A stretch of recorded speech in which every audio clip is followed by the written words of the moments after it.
The smell hit me first. Burnt coffee. Grease that had seeped into every crack of the linoleum floor, and something vaguely sweet from the pie display that hadn't been cleaned in God knows how long. My feet ached in shoes 2 sizes too small. Hand-me-downs from my roommate who'd quit this job last month. She'd warned me about the diner, about the long hours and the customers who'd leave pennies as tips. But I didn't have the luxury of being picky. Not anymore. I pushed through the double doors into the kitchen, the heat hitting my face like a wall. "Order up!" Eddie barked from behind the grill, his face red and shining with sweat. I grabbed 2 plates, eggs over easy, hash browns that looked more gray than golden, and carried them to table 7. The trucker barely looked at me as I set them down, just grunted and reached for the ketchup. This was my 3rd day at Rosie's Diner, and I was still learning the rhythm of the place. The morning rush had been brutal, a blur of coffee refills and shouted orders and plates that threatened to slip from my trembling hands.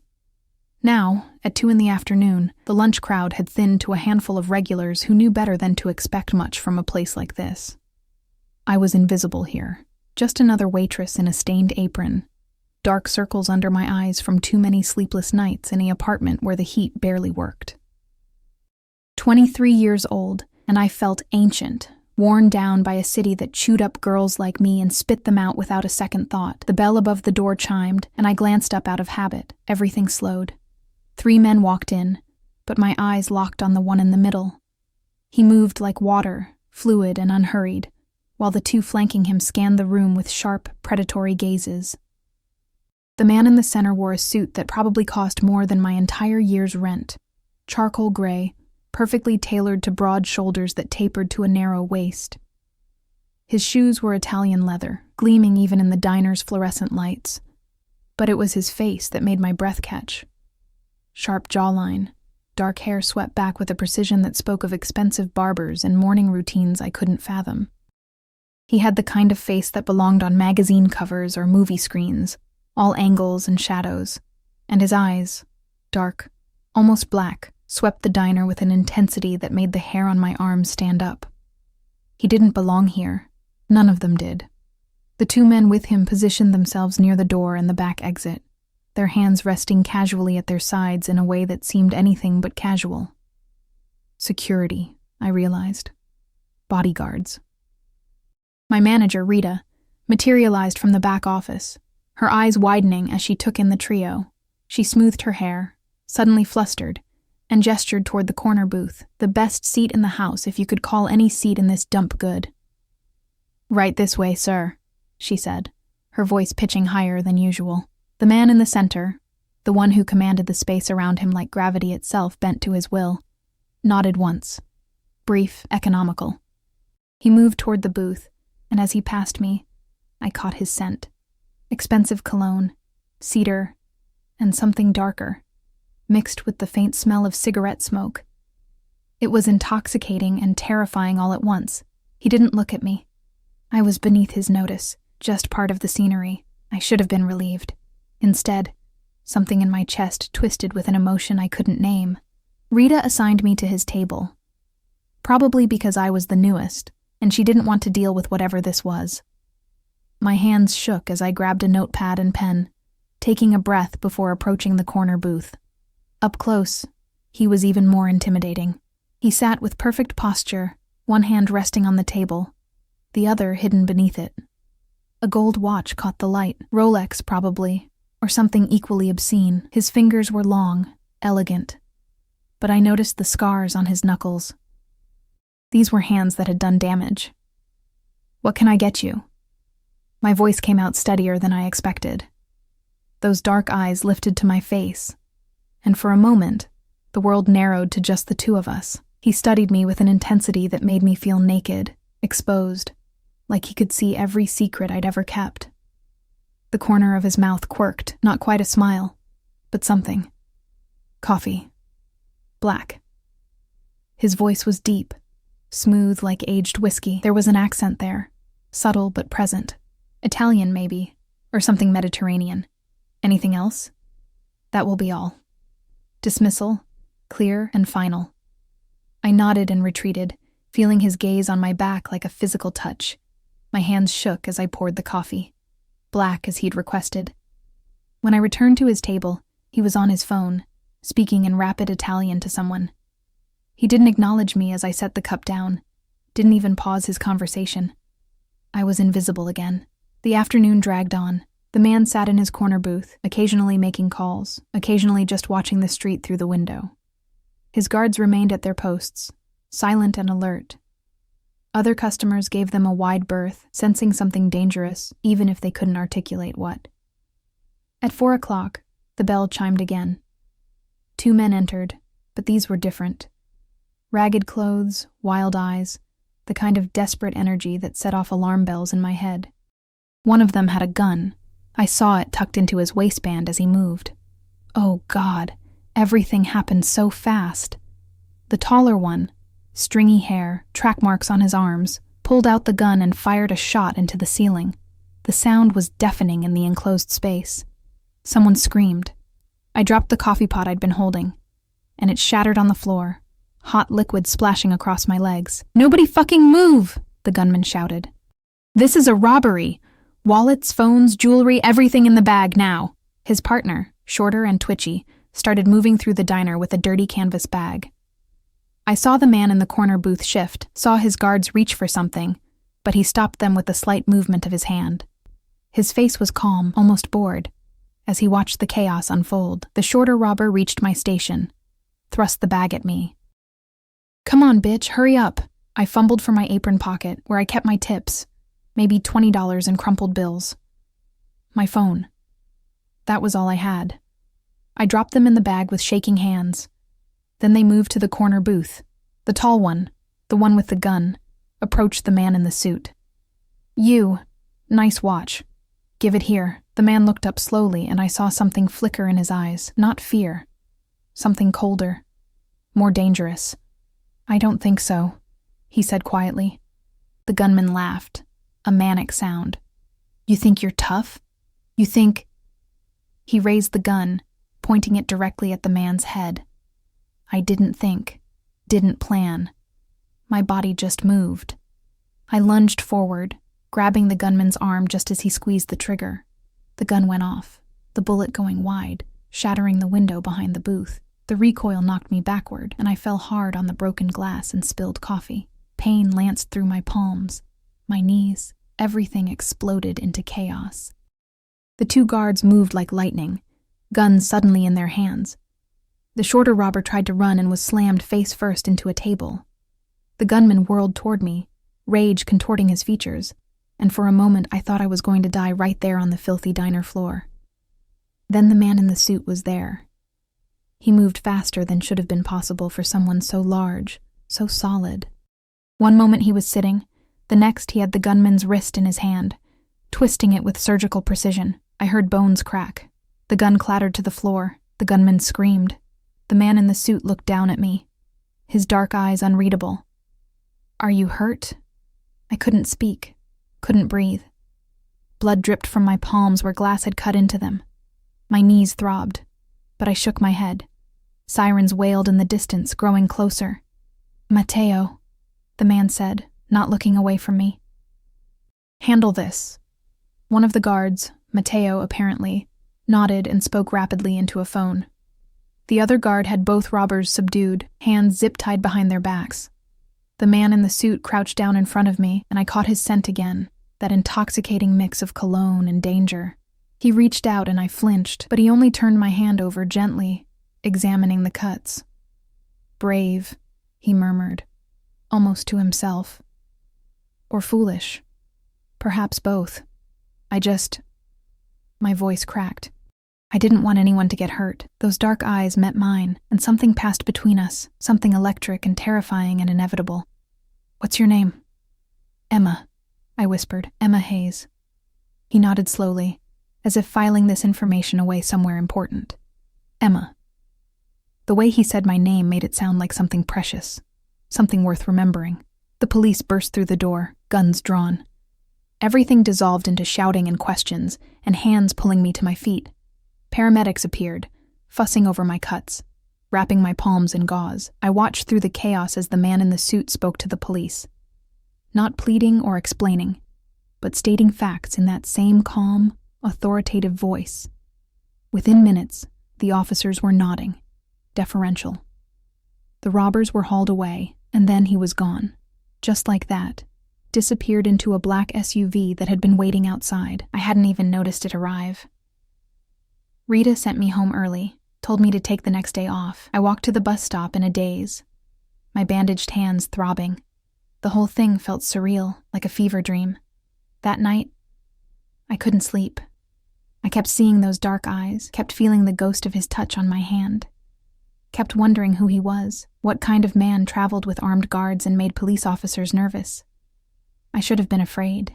Instead, all I felt was a strange, pulling curiosity, like standing at the edge of a cliff and wanting to jump. The next morning, I woke to the sound of engines rumbling outside my apartment building. Heavy engines. Multiple vehicles. I dragged myself to the window, still half asleep, and looked down at the street below. 4 black SUVs were parked in front of Rosie's diner across the street. Their windows tinted so dark they looked like holes in reality. Men in suits stood beside them, waiting. Watching. My phone buzzed. Unknown number. Come to the diner. Now. My heart hammered against my ribs. Every instinct screamed at me to stay inside, lock the door, pretend I'd never seen the message, but I was already reaching for my jacket, already walking toward whatever waited for me below. The morning air bit at my face as I crossed the street, my breath forming small clouds that dissipated into nothing. My bandaged hands were shoved deep into my jacket pockets, both to hide them and to stop their trembling. The SUVs loomed larger with each step, their polished black surfaces reflecting the gray November sky like dark mirrors. One of the men, not Mateo from yesterday, but someone cut from the same cloth, opened the diner door before I could reach for the handle.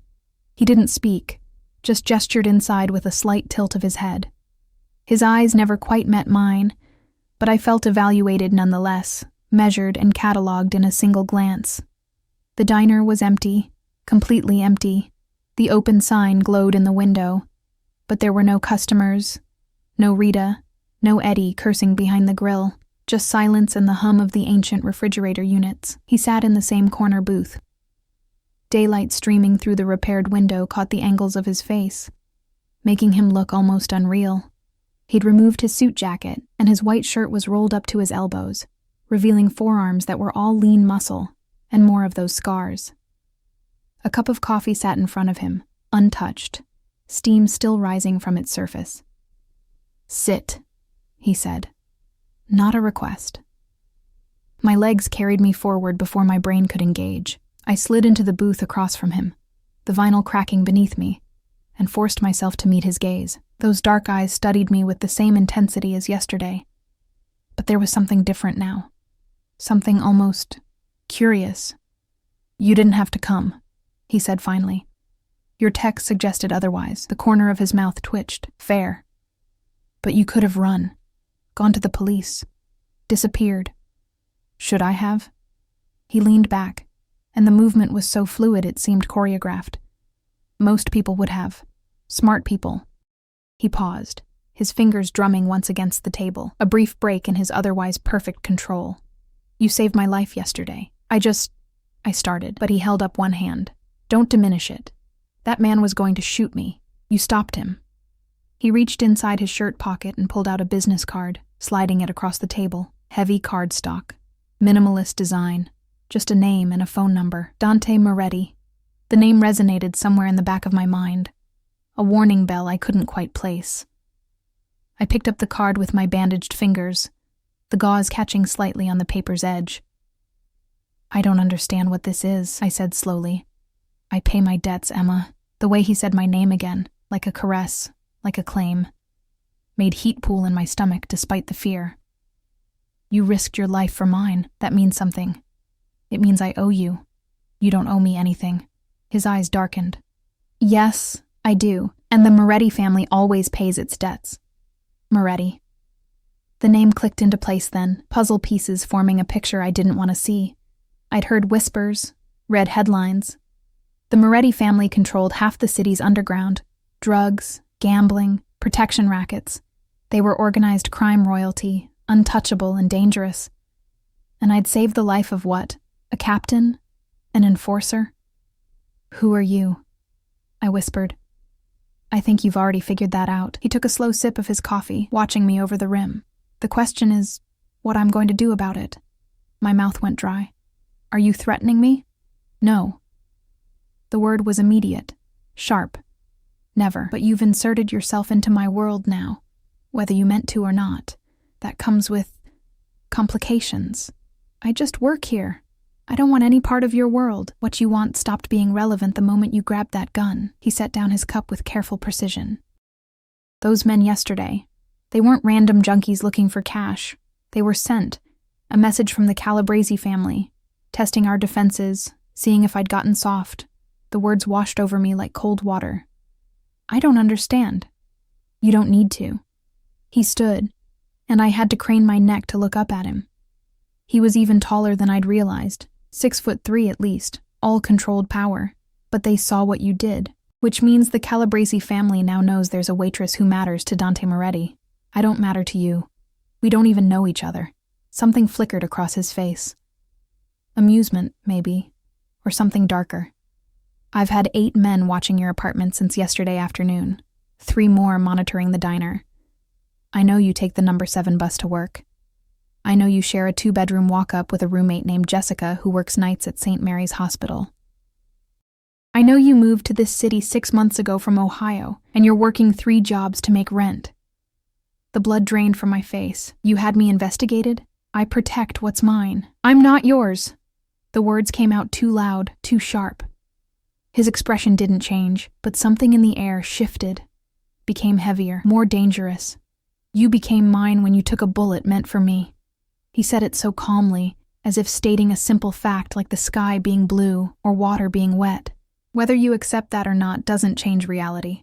I stood on shaking legs, my chair scraping against the floor. This is insane. I'm leaving. Sit down, Emma. No. I don't take orders from you. For a long moment we stared at each other, and I saw something like respect flicker in those dark eyes. Then he sighed, a sound almost human, and gestured to the booth. Please, he added. The word sounded foreign in his mouth, unpracticed. 5 more minutes. Then you can leave if you want. Maybe it was the please that did it, that tiny crack in his armor. Or maybe I was just as foolish as he'd suggested. Either way, I sat back down. Better. He returned to his seat, and when he spoke again, his voice had lost some of its edge. I'm not here to threaten you or cage you. I'm here to offer you a choice. What kind of choice? You can go back to your life, keep working here, keep taking the bus, keep struggling to make rent. I'll have my men watching from a distance to make sure the Calabrese family doesn't try anything, but you'll barely notice them. Or, his gaze intensified, or you let me protect you properly. There's a position open at one of my establishments, a high-end restaurant in the business district. Better hours, better pay, better tips, private security. You'd be safe, comfortable. In exchange for what? Nothing. He leaned forward, his elbows on the table, close enough that I could see flecks of amber in his dark eyes. I don't demand payment for protection, Emma. You saved my life. This is me returning the favor. It sounded too good to be true. It was too good to be true. Why do I feel like I'd be trading one cage for another? Because you're smarter than you look. No insult in the words, just acknowledgement. Working for me means entering my world. It means people will assume you're under my protection, which you are, but they'll think it means more. It means you'd be seen as... He paused, choosing his words carefully. Associated with me. As what? Your mistress? The word hung between us, ugly and raw. No, he said quietly. As someone I value. That's all you need to be. My heart hammered so hard I thought he might hear it. And if I say no to both options? His jaw tightened almost imperceptibly. Then you're a fool. The Calabrese family doesn't forget. They'll come for you eventually, testing to see if you really matter to me, or if you were just collateral damage. And I can't protect you if you won't let me. So it's not really a choice at all. Life rarely offers real choices, Tesoro, just different flavors of consequence. The Italian endearment rolled off his tongue like honey, and I hated how it made my stomach flip. I looked down at my bandaged hands, at the worn Formica table, at anything but those penetrating eyes. "I need to think about it," I said finally. "You have until tomorrow morning." He pulled out his phone, typed something quickly. My phone buzzed in my pocket. "My personal number. Call me with your decision by 9 a.m., or I'll make it for you. You can't just—" "Yes, I can." He stood again, buttoning his cuffs with precise movements. "I can and I will, because leaving you vulnerable is not an option I'm willing to entertain." He pulled on his suit jacket, transforming back into the polished, dangerous man who'd first walked into the diner. "One more thing." "What?"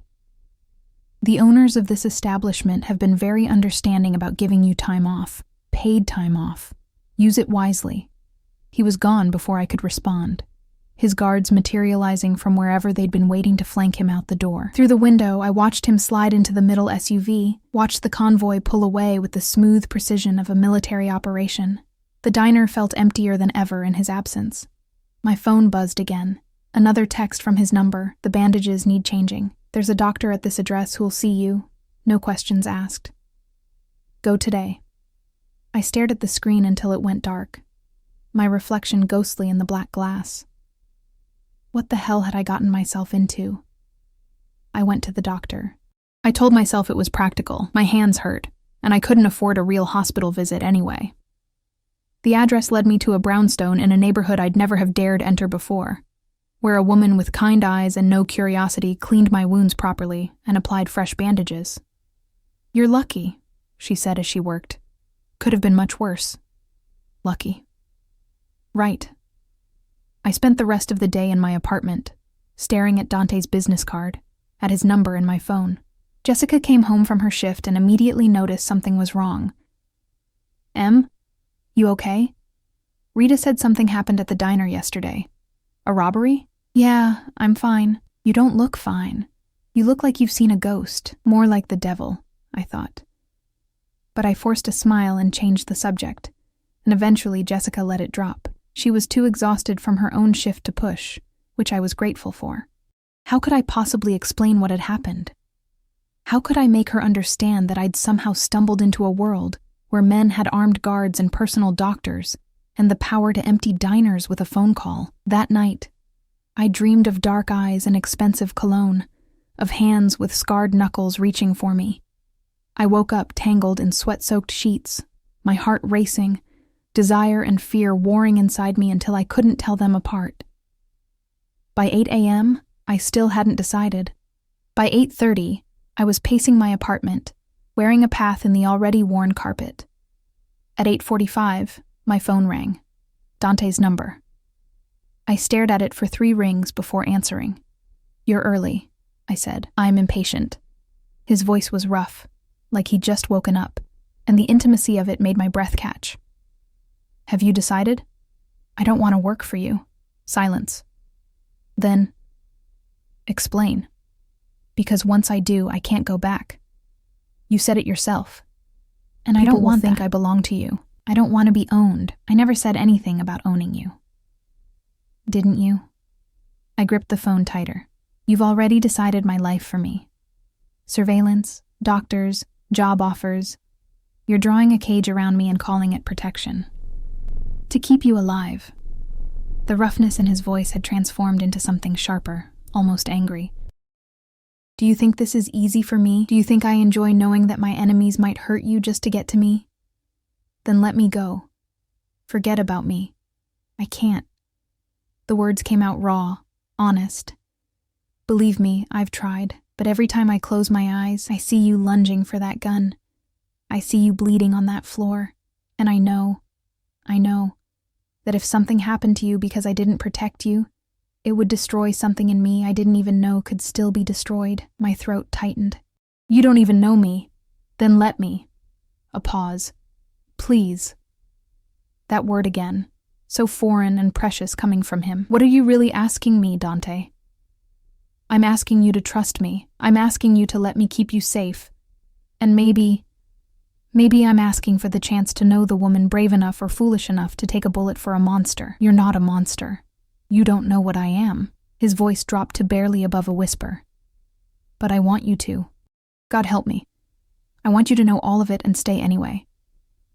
The admission hung between us, vulnerable and terrifying. Okay, I heard myself say. Okay? I'll take the job, but I'm not your property, Dante. I'm not something you own. Agreed. And I want to know the truth, all of it. No more secrets, no more surveillance I don't know about. He was quiet for a long moment. Some truths are dangerous, Emma. I don't care. If I'm stepping into your world, I'm doing it with my eyes open. Then you're braver than I thought. Something that might have been admiration colored his words. A car will pick you up at noon. Bring whatever you want from your apartment. You're moving. What? No. I didn't agree to. Your building has no security. Your locks are cheap. Your windows face a fire escape that any competent assassin could climb in 5 seconds. You're not staying there. Dante. Noon, Emma. Don't make me come get you. He hung up before I could argue further. I stood in my apartment, phone still pressed to my ear, and wondered if I'd just made the best decision of my life or signed my own death warrant. Outside, a black SUV was already parked across the street, waiting, always waiting. The penthouse was obscene. Floor-to-ceiling windows overlooked the city like a kingdom laid out for inspection. Marble floors reflected the afternoon sun in brilliant white light. Modern furniture, all clean lines and expensive leather, was arranged with the precision of a museum exhibit. The kitchen had appliances I couldn't name, and the living room alone was larger than my entire previous apartment. This is too much, I said, my voice echoing in the cavernous space. Dante stood by the windows, hands in his pockets, silhouetted against the skyline. He'd removed his jacket again, and I tried not to notice how the white shirt emphasized his shoulders, the way his pants hung perfectly on his hips. It's secure. That's all that matters. Where will I sleep? He turned, and something flickered in his eyes. There are 3 bedrooms. Take your pick. Mine is the master suite on the east side. He paused. You'll have complete privacy. I'm rarely here during the day. Where do you go? Business. The word was a wall, smooth and impenetrable. You start at Maurizio's tomorrow night. It's an upscale Italian restaurant in the financial district. Antonio, the manager, is expecting you. He'll provide the uniform and training. I set down my single duffel bag, everything I'd brought from my old life reduced to one canvas sack, and turned to face him fully. You promised me the truth. No more secrets. His jaw tightened. I promised you'd know what you were getting into. That's not the same as knowing everything. Isn't it? No. He moved closer, and I fought the urge to step back, to maintain the distance that felt like the only safety I had left. My world operates on information, Emma. The wrong word in the wrong ear can start a war, can get people killed. There are things I can't tell you, not because I don't trust you, but because knowing them would make you a target. I'm already a target. You said so yourself. You're under my protection. That's different than being an active player. He stopped a few feet away, close enough that I could see the fatigue in his eyes, the weight he carried. But I'll tell you what I can. Ask me something. Anything. I'd had the whole car ride to prepare my questions, but standing here in this surreal apartment with this dangerous man, only one came out. Why me? His brow furrowed. What do you mean? Why do you care? You could have just posted guards and gone on with your life. Why upend everything for someone you don't even know? He was quiet for a long moment, his gaze searching my face as if looking for something he'd lost. You look like someone, he said finally. Someone from a long time ago. Ice trickled down my spine. Who? My sister. The words were barely audible. Elena. She died when I was 19. She was... He stopped, his throat working. She had your eyes. Your mouth. The way you move sometimes. It's like seeing a ghost. I'm sorry, I whispered. And I was. I could see the grief in him now, buried deep, but still bleeding. Don't be. It's not your fault you remind me of someone I failed to protect. His hands clenched at his sides, the only sign of emotion. But maybe that's why I can't let this go. Can't let you walk away vulnerable, because I watched Elena die, and I swore I'd never feel that helpless again. The admission hung between us, raw and honest, and I understood then that this wasn't just about debt or honor. This was about a man trying to save a ghost. "I'm not her," I said softly. "I know." He met my eyes again, and the intensity there stole my breath. "That's what terrifies me." Before I could respond, his phone buzzed. He pulled it out, read the screen, and his expression shifted, the vulnerability disappearing behind a mask of cold authority. "I have to go. Make yourself at home. There's food in the fridge, and if you need anything, there's a number programmed into the house phone. Security will bring up whatever you request. Dante, tomorrow night, 7 p.m. Don't be late." He grabbed his jacket and was gone, the door closing behind him with a soft click that felt like a cell door locking. I stood alone in the penthouse, surrounded by luxury I'd never dreamed of, and wondered if I'd made a deal with the devil or just a broken man trying to outrun his demons. That night, I explored my gilded cage. The bedroom I chose overlooked the river, with a bed so large I could spread out like a starfish and still not touch the edges. The bathroom had a tub the size of a small pool, and a shower with more settings than my old car had gears. The closet was a walk-in with empty shelves and racks, waiting to be filled with a wardrobe I didn't own. I found Dante's room more by accident than design, the door slightly ajar as I passed. I shouldn't have looked. I knew I shouldn't have, but curiosity pulled me forward. And before I could stop myself, I was standing in the doorway. His room was surprisingly Spartan. A massive bed with black sheets, a dresser, a chair by the window, but what caught my attention was the wall opposite the bed, covered in photographs, documents, maps. Red string connected different points, creating a web of information that looked like something from a crime thriller. I stepped closer, drawn by morbid fascination. Some photos were of men in expensive suits, their faces marked with X's in red marker. Others showed buildings, warehouses, what looked like shipping manifests. And in the center, a photo of a young woman with dark hair and eyes like mine, Elena. Interested in my work? I spun around so fast I nearly fell. Dante stood in the doorway, his jacket gone, his shirt unbuttoned at the collar.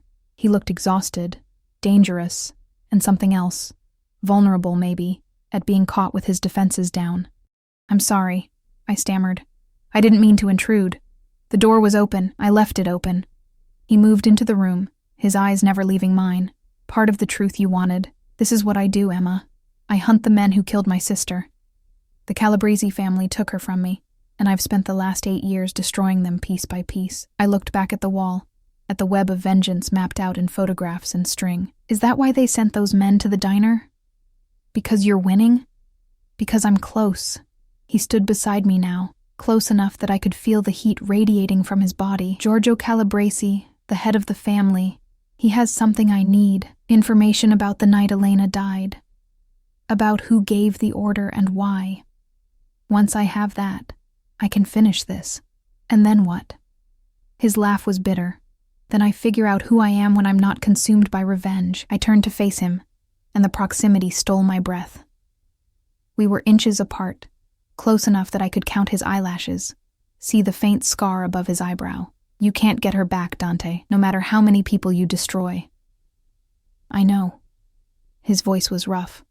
"But I can make sure no one else loses a sister because these animals think they're untouchable." His hand came up, almost involuntarily, and his fingers ghosted along my cheek. "I can keep you safe. That has to count for something." The touch sent electricity racing through me.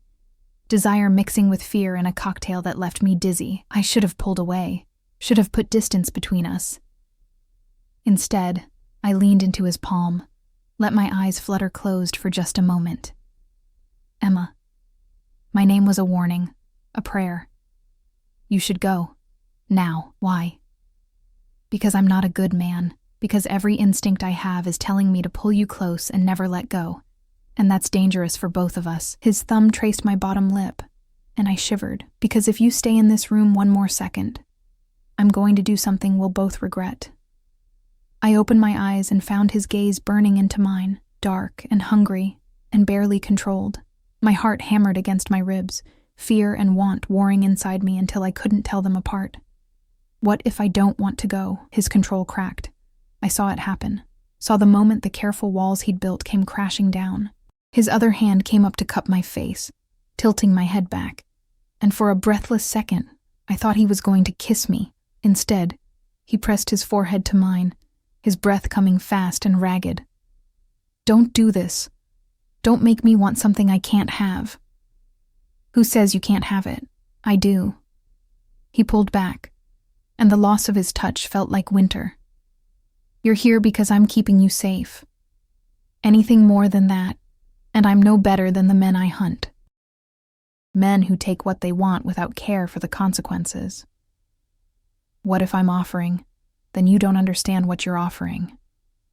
He stepped away, creating physical distance that felt like miles. "Go to bed, Emma. Tomorrow's going to be a long day." It was dismissal, clear and final. I left his room on shaking legs, my body still humming with electricity, my mind spinning with thoughts I shouldn't be having about a man who was equal parts protector and predator. I didn't sleep that night, just lay in the too-big bed, staring at the ceiling, wondering what game we were playing and how it would end. Maurizio's was everything the diner wasn't. Crystal chandeliers cast warm light over tables draped in white linen. The clientele wore designer clothes and discussed business deals over wine that cost more per bottle than I used to make in a week. The kitchen was immaculate, all stainless steel and choreographed chaos.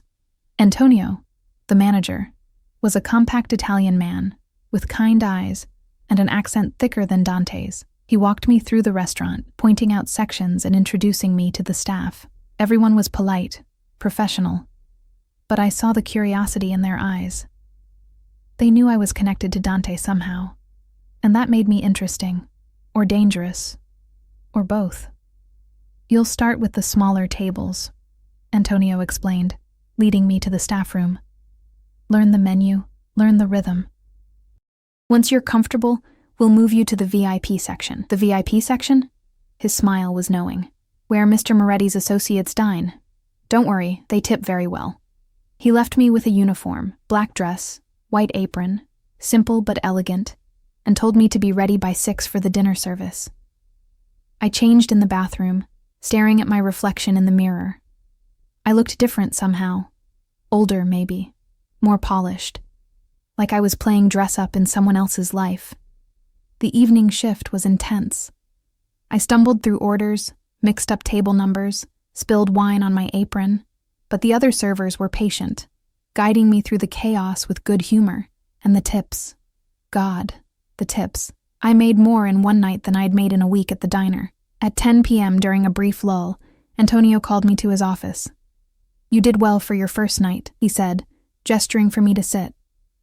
"A few mistakes, but nothing terrible." "Thank you.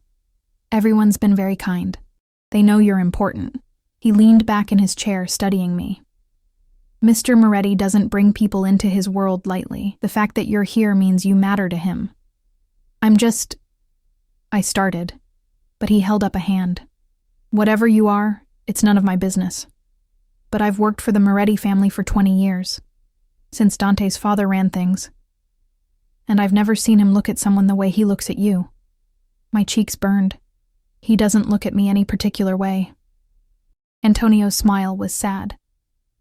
"Keep telling yourself that, Bella, but be careful. Men like Dante, they're dangerous even when they're trying to protect you. Especially then." Before I could respond, shouting erupted from the dining room. Antonio was on his feet instantly, moving with a speed that belied his age. I followed, my heart racing. In the main dining room, 2 men in dark suits faced off across a table. One I recognized. Marco, one of Dante's guards. The other was a stranger, tall and thin with a cruel mouth, and eyes like chips of ice. "Tell your boss," the stranger was saying, his voice carrying across the suddenly silent restaurant, "that Giorgio sends his regards and his condolences." Marco's hand moved to his jacket, but Antonio was already there, smooth and diplomatic. "Gentlemen, please. This is a place of business. Whatever disputes you have, take them elsewhere." The stranger's cold gaze swept the room and landed on me. I froze, pinned by the predatory focus in his eyes. He smiled, slow and terrible. "New girl," he said, "pretty." I can see why Dante's interested. He took a step toward me, and Marco moved to intercept, but the stranger just laughed. Relax, I'm just delivering a message. His eyes never left mine. Tell Dante that what he treasures can be taken. Just like he took from us. Then he was gone, disappearing out the front door before anyone could stop him. The restaurant erupted in whispers. Antonio ushered the remaining customers out with apologies and complimentary bottles of wine. Marco grabbed his phone, speaking rapidly in Italian. I stood frozen, the stranger's words echoing in my head. What he treasures can be taken. I wasn't safe here, wasn't safe anywhere, and Dante's protection might be the very thing that got me killed.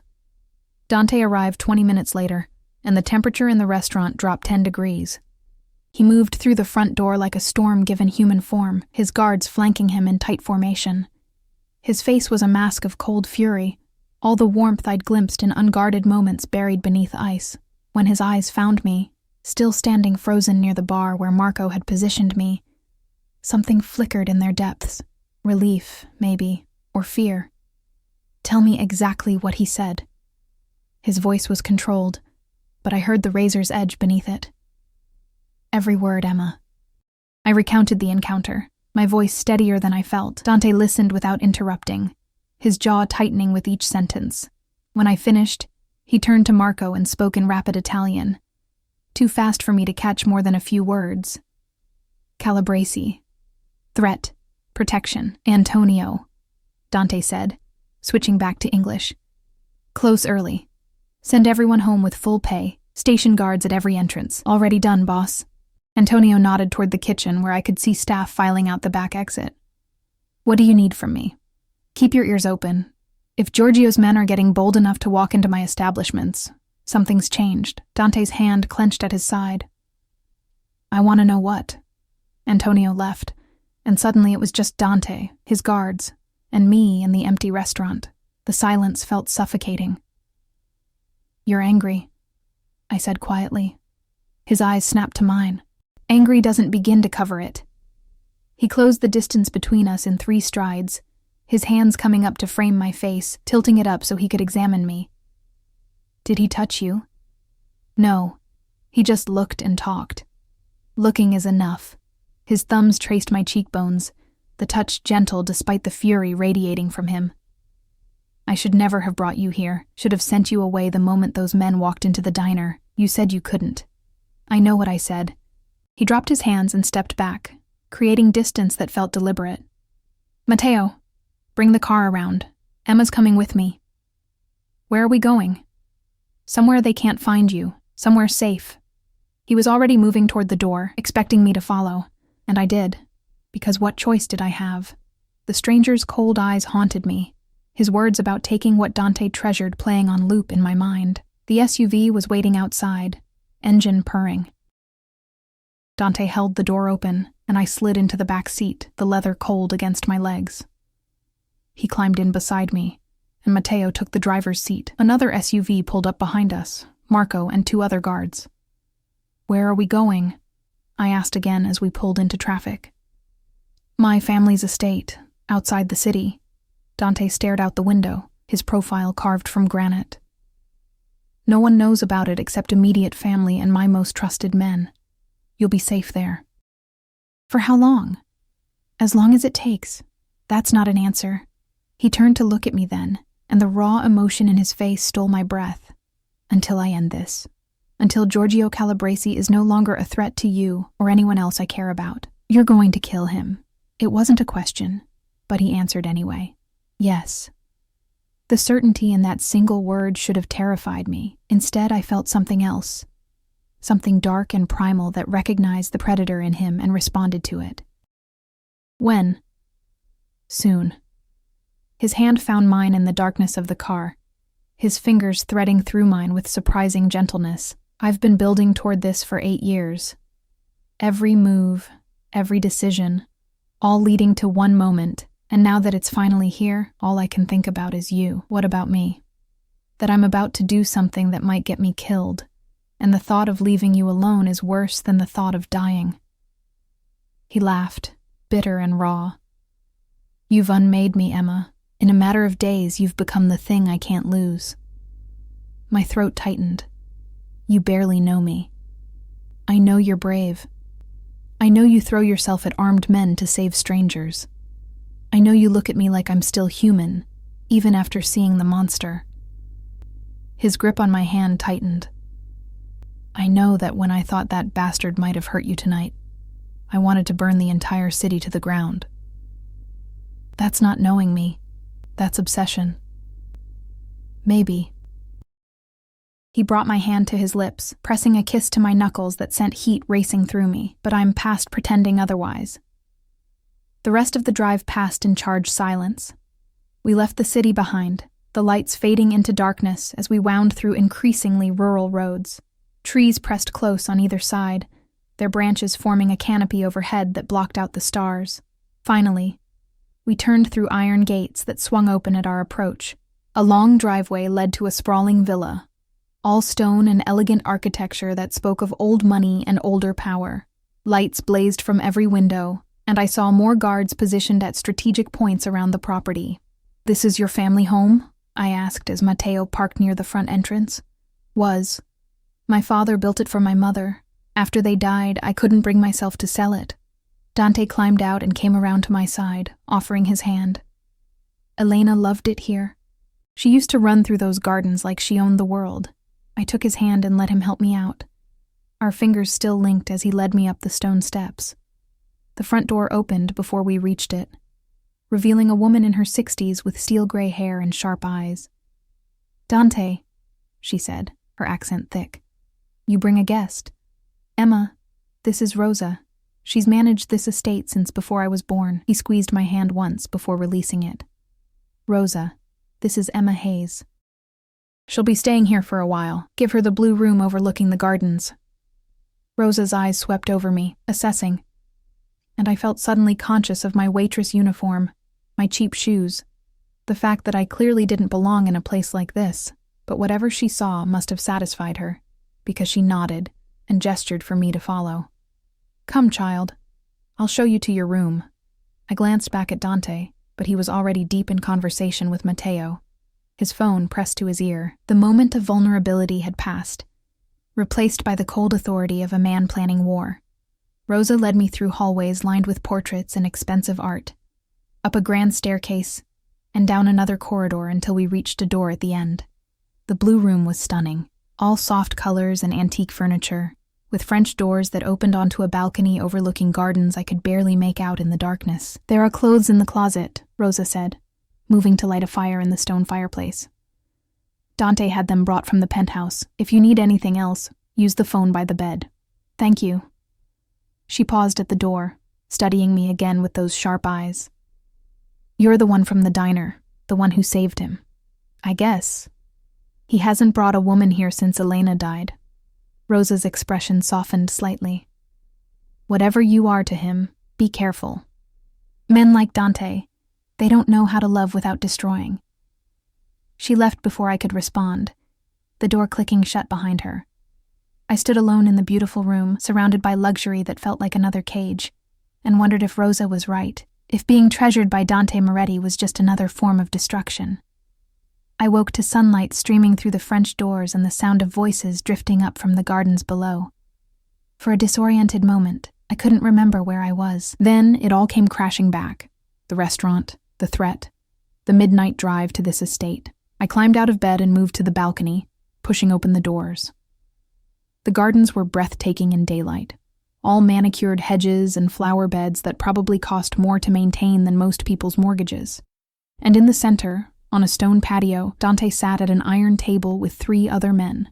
Even from this distance, I could feel the tension. Papers were spread across the table, and one of the men, older, with silver hair, was gesturing emphatically while speaking in Italian.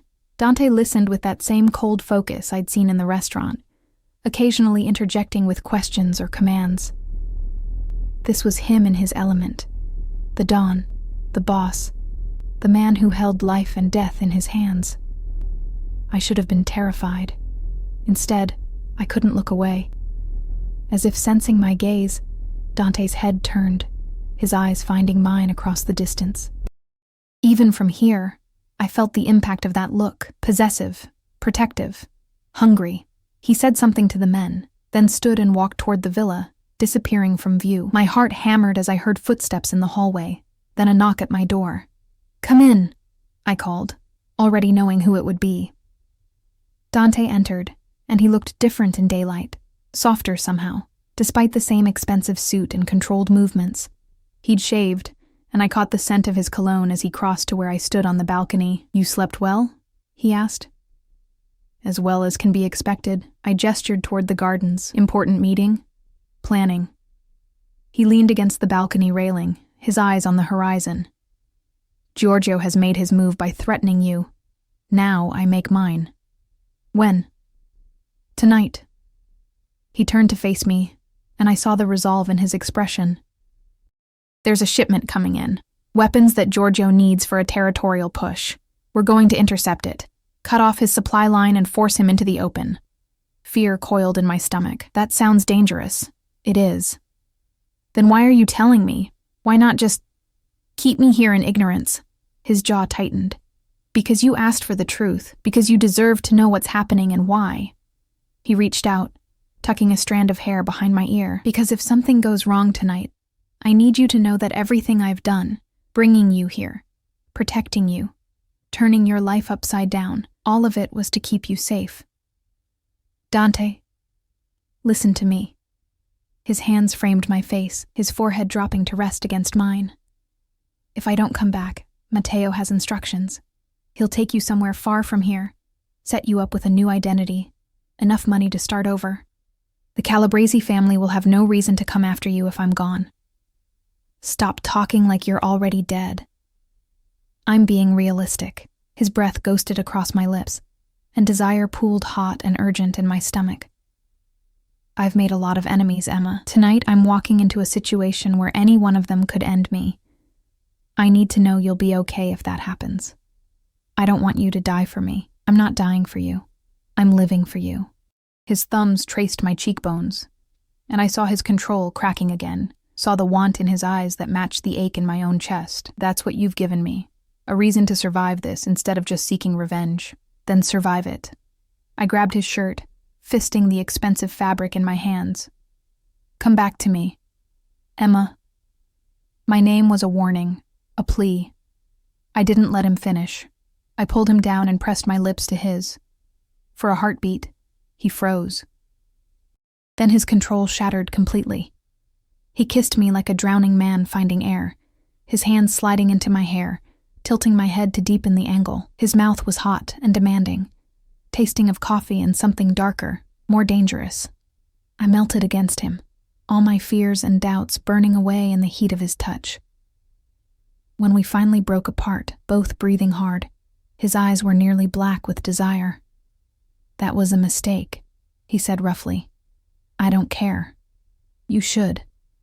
But even as he said it, he was kissing me again, backing me into the room, his hands sliding down my sides to grip my hips. "You should run from me, should hate me for what I am. I can't." The admission came out breathless as his lips found my neck, my collarbone, the hollow of my throat. "I've tried." He lifted his head, and the vulnerability in his face broke something in me. "If I start this, I won't be able to stop, won't be able to let you go. Good." I pulled him down for another kiss, pouring everything I couldn't say into it. The fear, the desire, the impossible connection that had formed between us in such a short time. His phone buzzed, shattering the moment. Dante pulled away with a curse, checking the screen. His expression hardened. "I have to go. The meeting, they need final authorization." "Tonight," I said. "You'll come back tonight." It wasn't a question, but he answered anyway, pressing one last kiss to my forehead. "Tonight." "I promise." Then he was gone, leaving me alone with my racing heart and the taste of him still on my lips. I stood on the balcony and watched him return to the meeting, watched him transform back into the cold, controlled Don who planned wars and ended lives. And I prayed to a God I'd stopped believing in that he'd keep his promise. That tonight wouldn't be the last time I saw him alive. The hours crawled by like years. Rosa brought me lunch on a silver tray. Soup I couldn't taste, bread I couldn't swallow. She didn't ask questions, just squeezed my shoulder once before leaving me alone with my spiraling thoughts. I paced the blue room until I'd memorized every detail, the way afternoon light painted gold across the hardwood floors, the faint smell of roses drifting up from the gardens, the distant sound of guards changing shifts. Dante had left at noon with Matteo and a convoy of SUVs. The villa felt emptier in his absence, like all the air had been sucked out and replaced with waiting. By 7 p.m., I couldn't take it anymore. I left my room and wandered the halls, finding my way to what must have been Dante's study. The door was unlocked, and inside, I found more evidence of the man behind the monster. Shelves lined with books in Italian and English, a desk covered in paperwork, and on the wall, more photographs of Elena. She'd been beautiful, dark hair cascading past her shoulders, eyes that sparkled with mischief and joy. In one photo, she stood beside a younger Dante, both of them laughing at something off camera. He looked so different then. Lighter, unburdened by the weight of revenge. She would have liked you. I spun around to find Rosa in the doorway, carrying fresh towels. "I'm sorry," I said quickly. "I shouldn't have—" "It's fine." She set down the towels and moved to stand beside me, studying the photographs. "Elena had your spirit, that same fire that made her throw herself into danger without thinking of the consequences." Rosa's smile was sad. "She died trying to help someone. A girl being attacked by Calabrese soldiers. Elena intervened, and her voice broke. Dante found her too late. He held her while she bled out in an alley, and something in him died with her that night." Tears burned my eyes. I didn't know. He doesn't talk about it. Just hunts the men responsible with a patience that terrifies even his allies. Rosa turned to me, her sharp eyes seeing too much. "Until you. You're the first thing I've seen him care about besides revenge in 8 years. I don't understand why. We barely know each other. Love doesn't always need time. Sometimes it just needs the right moment, the right person." She patted my hand. "But love with a man like Dante? It's complicated. Dangerous.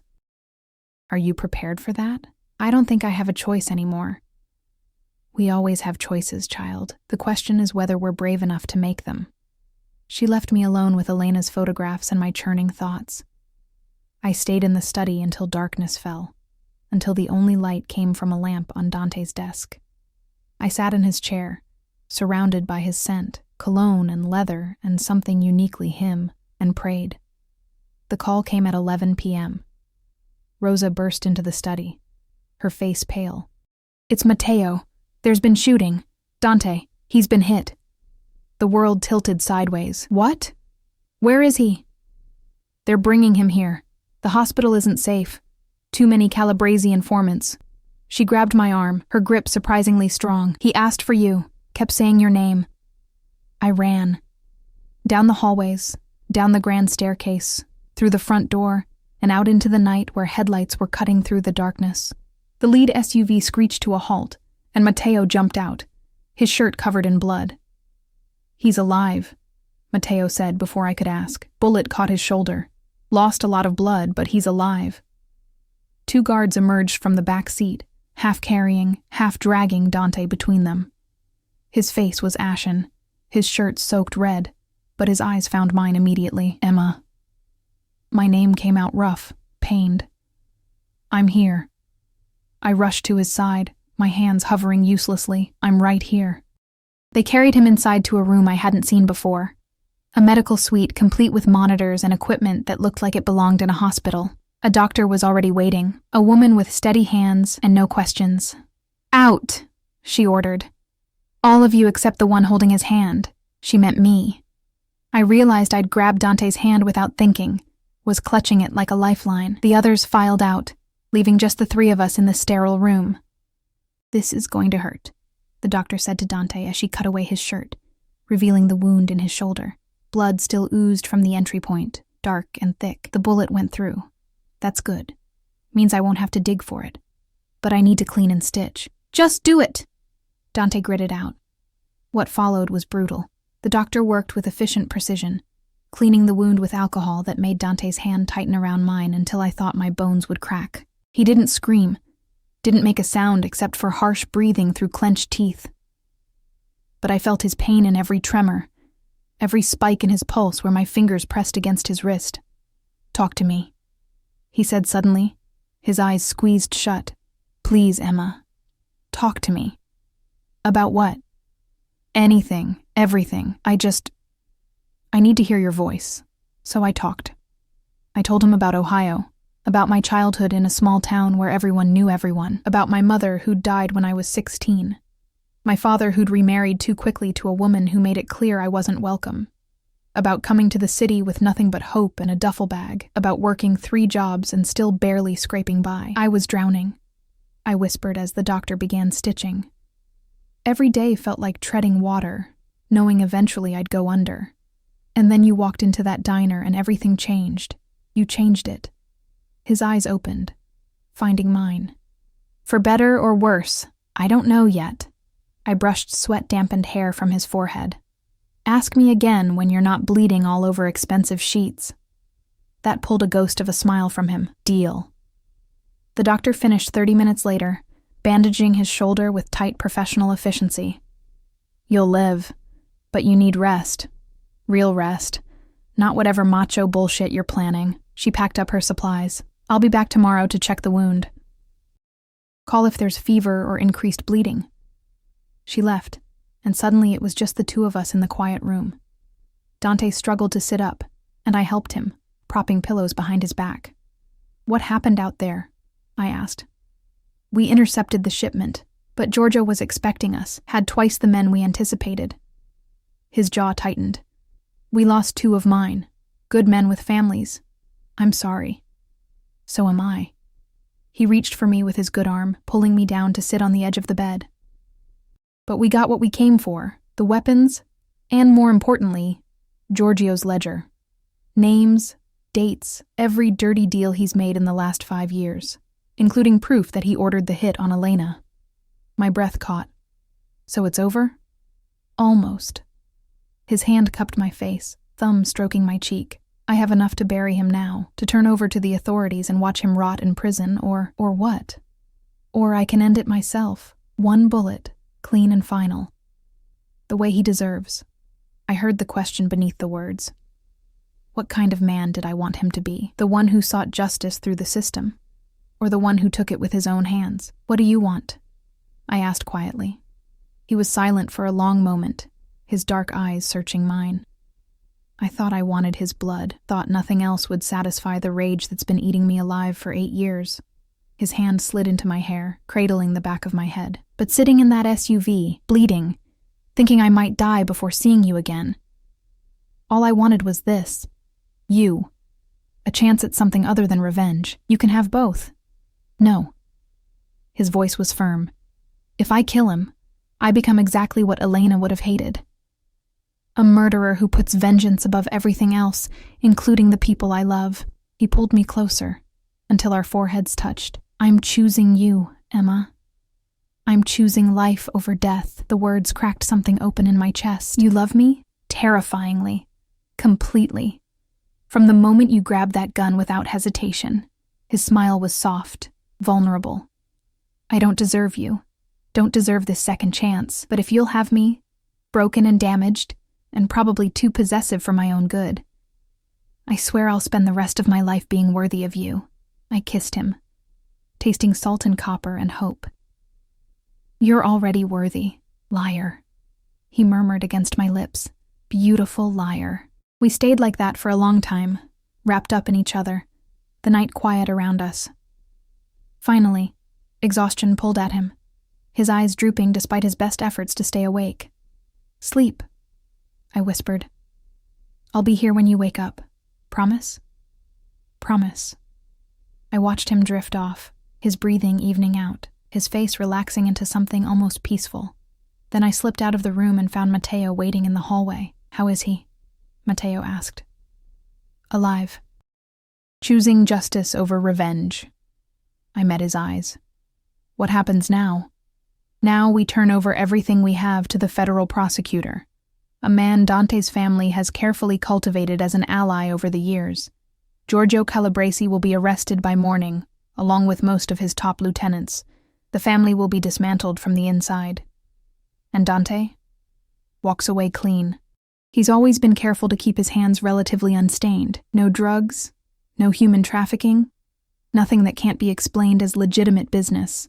Matteo's smile was grim. He learned from his father's mistakes, built an empire that can withstand legal scrutiny while still commanding respect in the underworld. It should have bothered me, this pragmatic approach to criminality. But I'd stopped pretending Dante was anything other than what he was. A man who operated in shades of gray, who balanced brutality with honor, who commanded an empire built on fear and loyalty in equal measure. And somehow, impossibly, I loved him anyway.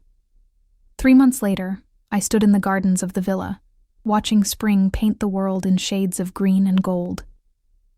Giorgio Calabrese had been convicted on 12 counts of racketeering, murder, and conspiracy. He'd die in prison, a slow death that felt more fitting than a bullet ever could have. The Moretti Empire had stabilized, the power vacuum filled by Dante's careful maneuvering. He'd restructured, pivoting toward legitimate businesses while maintaining enough of the old ways to keep his position secure. It was a delicate balance, but he walked it with the same controlled grace he brought to everything. I heard his footsteps on the stone path behind me, felt his arms wrap around my waist, his chin resting on my shoulder. "What are you thinking about?" he asked. "How different my life is now, how 3 months ago I was invisible. Now I gestured to the gardens, the villa, the life we were building together. "This. Visible," he finished. "Treasured, mine." I turned in his arms, looping my hands around his neck. The scar on his shoulder had healed to a thin white line, a reminder of the night everything changed. "Yours," I agreed, "but you're mine too. That's how this works." I like the sound of that. He kissed me, slow and sweet, the kind of kiss that spoke of time and tomorrow and all the days after. When we broke apart, he pulled a small box from his pocket. I was going to wait, do something elaborate and romantic. But I've never been good at waiting. He opened the box, revealing a ring. A simple band with a single diamond that caught the sunlight and threw rainbows across the garden. "Marry me," he said. Not a question, but not quite a command either. Something in between, something that left room for me to choose. "Let me spend the rest of my life keeping you safe and happy, and so thoroughly loved you'll never doubt it." "That's not very romantic," I teased, even as tears pricked my eyes. "No?" His smile was crooked, vulnerable. "How about this? You saved my life, and now I want to spend every day of mine giving you reasons to be glad you did. You walked into my darkness and somehow made me want to find the light. I'm not a good man, Emma, but I'm trying to be better, for you. Because of you. Yes." The word came out choked with emotion. "Yes, I'll marry you." He slipped the ring onto my finger, and it fit perfectly, like it had always belonged there, like I'd always belonged here, in this garden, in his arms, in this impossible life we'd stumbled into together. We were an unlikely pair, the waitress and the dawn, the woman who'd had nothing, and the man who'd had everything except peace. But somehow, against all odds, we'd found each other. Found something worth fighting for beyond revenge or survival. Found love in the last place either of us expected. "I love you," I whispered against his lips, "and I love you," he replied. "My brave, foolish Emma. My salvation." The gardens bloomed around us, spring promising renewal and growth and endless tomorrows. In the distance, I could hear Rosa humming in the kitchen, guards changing shifts, life continuing in its complicated, messy, beautiful way. I'd saved a stranger's life in a moment of instinct, and he'd given me a future I'd never dared to dream of. Not perfect. Nothing with Dante could ever be simple or easy, but real, honest in its complications. And as he kissed me again, the sun warm on our faces and the promise of forever hanging in the air between us, I knew I'd make the same choice 1,000 times over. I'd grab that gun, stop that bullet, step into his dangerous world, because some people are worth the risk. Some loves are worth the chaos. And Dante Moretti, broken, possessive, trying so hard to be the man I deserved, was worth everything.